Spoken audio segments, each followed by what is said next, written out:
பல வருடங்களுக்கு முன்பாக பாடகி சுசித்ரா, தனுஷ், த்ரிஷா, அனிருத், ஆண்ட்ரியா உள்ளிட்டோரின் அந்தரங்க வீடியோக்களை வெளியிட்டு அவர்களின் இமேஜை காலி பண்ணினார்.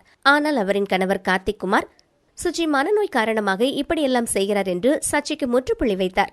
மீண்டும் அதிரடியாக பல முக்கிய புள்ளிகளின் வீடியோக்களை சுசி ஒரு மாத காலமாக லீக் செய்து வயிற்றில் புளியை கரைத்து வருகிறார்.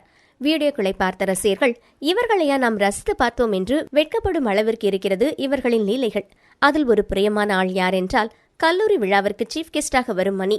அடுத்த சீன் பார்ட்டி யாருன்னா டிடிஎஃப் வாசனின் வீடியோவும் வெளியாகியுள்ளது. மேலும் திருச்சி சாதனாவும் சிக்க மக்கள் வலைதளங்களில் இவர்களை கிழித்து தொங்க விடுகிறார்கள்.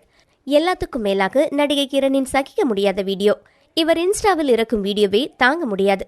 போதா குறைக்கு எப்போ பேசலாம், எப்படி கண்டென்ட் பண்ணலாம்னு கிரண் தனியா ஒரு குரூப்பை ஆரம்பித்து வசூல் செய்து வருகிறாராம். இப்படி முக்கிய பார்ட்டிகளின் அந்தரங்க வீடியோக்கள் வெளியாகி திரைத்துறையே கதிகலங்கி இருக்கிறது. இன்னொரு பக்கம் ஒரு பெரிய குரூப்பே இந்த வீடியோக்களை வெளியிடும் வேலையை செய்து கொண்டிருக்கிறதாம். அவர்களுக்கு பின்னால் ஒரு கட்சி செயல்பட்டு வருவதாகவும் தற்போது தகவல் வெளியாகியுள்ளது.